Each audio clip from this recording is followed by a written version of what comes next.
You're ready. Okay. Welcome to Grue, and thank you both so much for being my guest and coming on. I appreciate it. Absolutely. Thanks for having us, Rocco. Having us. Definitely, yes. So, first question was started out was actually Matt. Like, what inspired you to want to write and make this horror thriller film?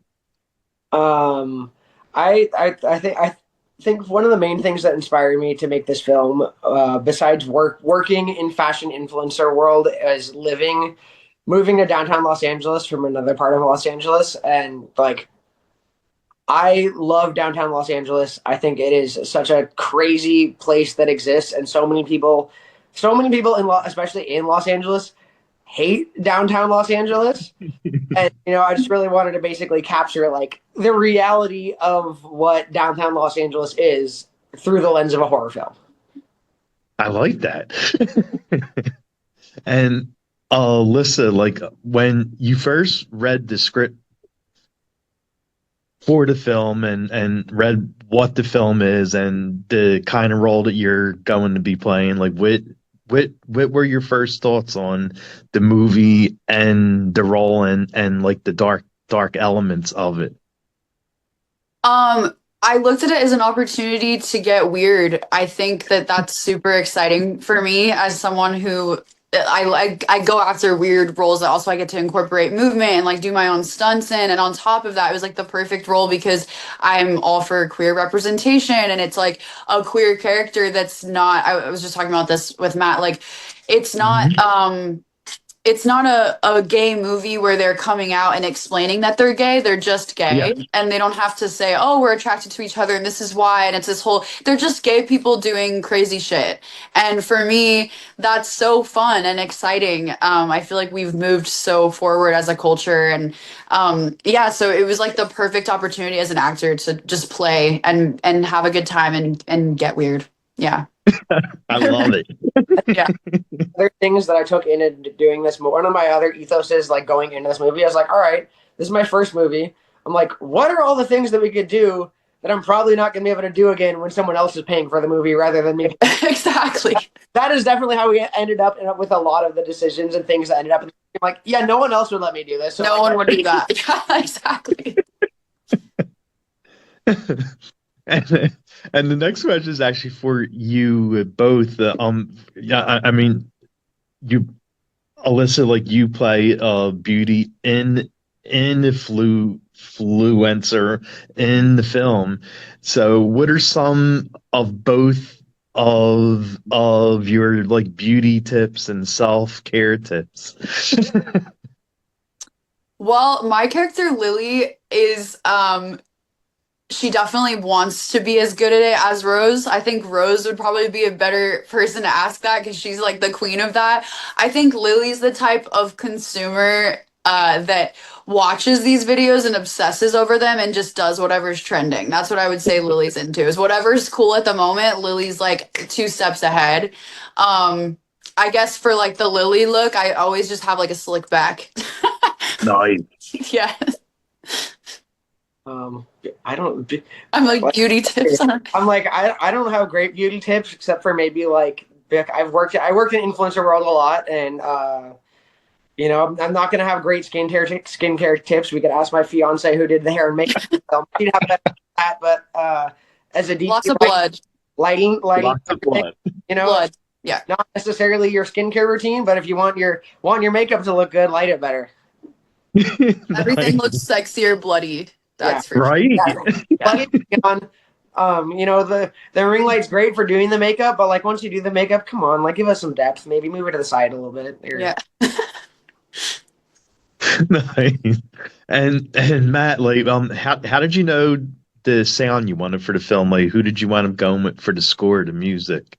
So our composer, I got linked up through a mutual friend. His name's Tyler Stone. He fucking killed it. Oh Um, yeah. I basically, honestly, he was one of the first people that had posted I was trying to hire a composer, and honestly I had posted on like I hire a lot of people from Facebook all the time, and I had posted on a I need a composer page, and I got like 350 emails in the first 24 hours. Like it was Oh absolutely my God. because it's one of those things like think about how hungry musicians are, And then like if you apply that for musicians trying to get into film, there's so many people that are like, oh, I want, like they're willing to do it for free just because like they really want to get into it. And it's like basically I wouldn't say everyone, but most of the submissions I got were like, knockoff Hans Zimmer sort of types. I'm like, that's not the sound I want. I'm someone that's really into music.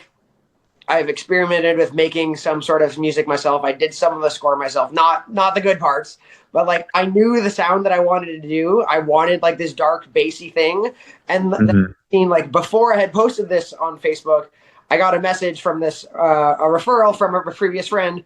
He lived 2 blocks away from me, and I'm like, wait.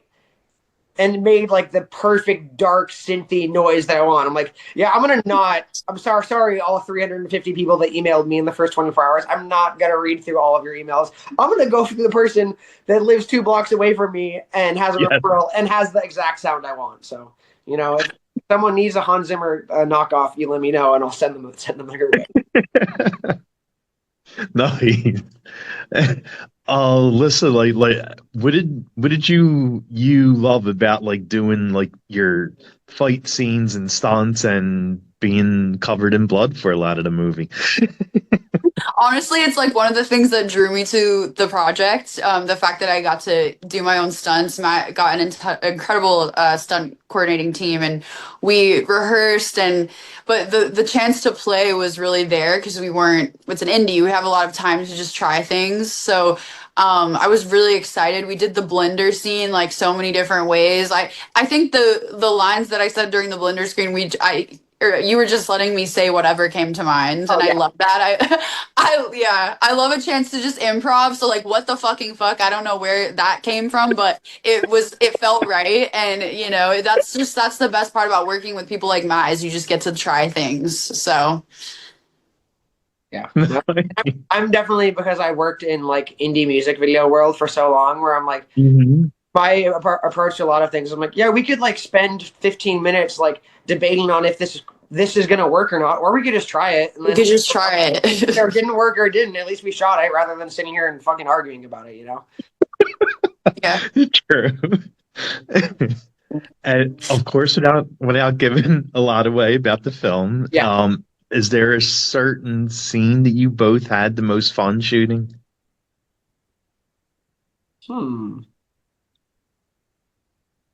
I guess the stripper scenes were pretty fun for me. No one is ever mad at shooting the stripper scene in that. I think I did plan that to be that was our last scene. Yeah. I think we did 13 days of principal photography, and then we did some pickups after that. But that was the last scene we shot, and I was like, all right, this is like.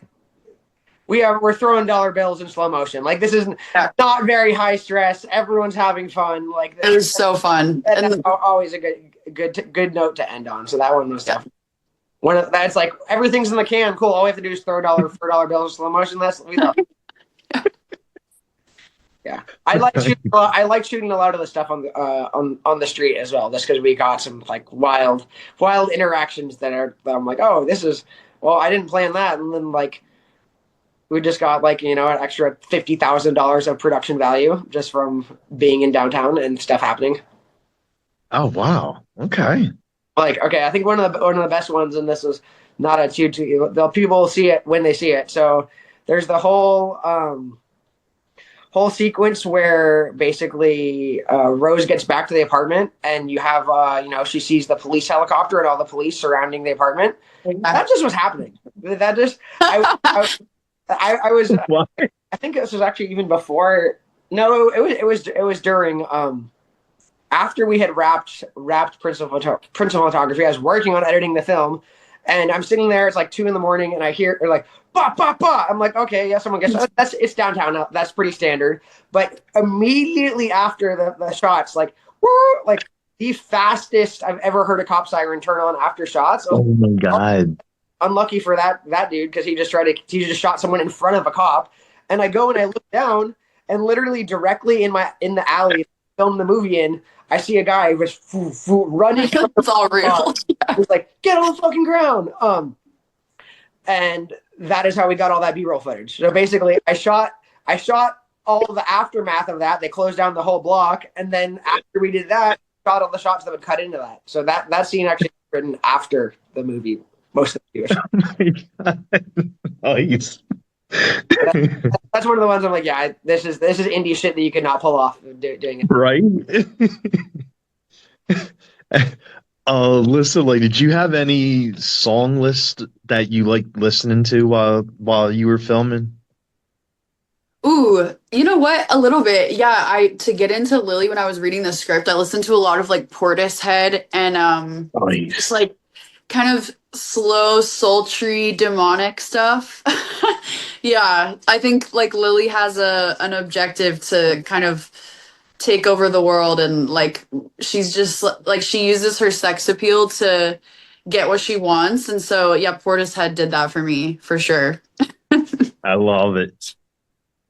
And are there any horror films that you both love watching? Like, I'm a huge horror fan, so I always ask this question when I have guests on. Are there any horror films that you both love? I mean, Mm, so many. Yeah. yeah, a lot. I'm trying to think. Let's see, what was the most recent things that I have watched that I really liked? Um, You know what, Matt, did you see the movie Don't Worry, Darling? I did, but I didn't love it as much as you loved it. Okay. Oh, I loved it. I thought it was so good. I loved that one. I loved Nosferatu. Was a big That fan was of good. Nosferatu. That was good. Yeah.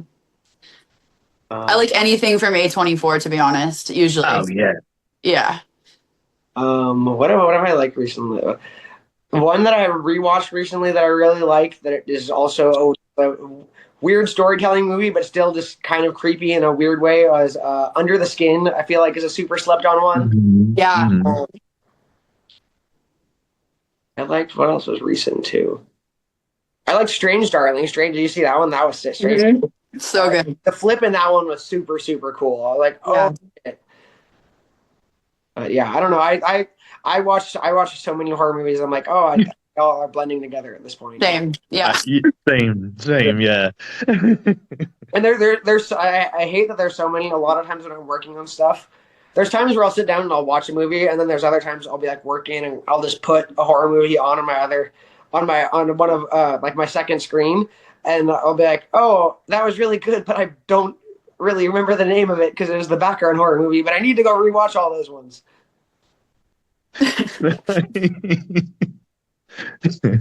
I know we're coming up on our time, so the last thing I'll ask is where could fans watch the film and also follow you both at? Yeah. So it's really easy. The film is going to basically be everywhere except for Netflix and Hulu. So like all streaming stuff should be starting there tomorrow. I'll have all the links to everything on the website, which is iconicthemovie.com or iconic the movie on Instagram. You can find me. Just my name is by Matthew Freiheit. So you can find me on Instagram, also on the website by MatthewFreiheit.com. Oh yeah. And you can find me at not Alyssa Anthony on Instagram.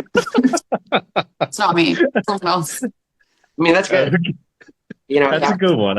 That's a good one. I like that. legal deniability. Well, thank you both so much for taking time and doing this. It was very nice meeting you both. Thank you. Thank you. Thanks so much, Rocco. All right.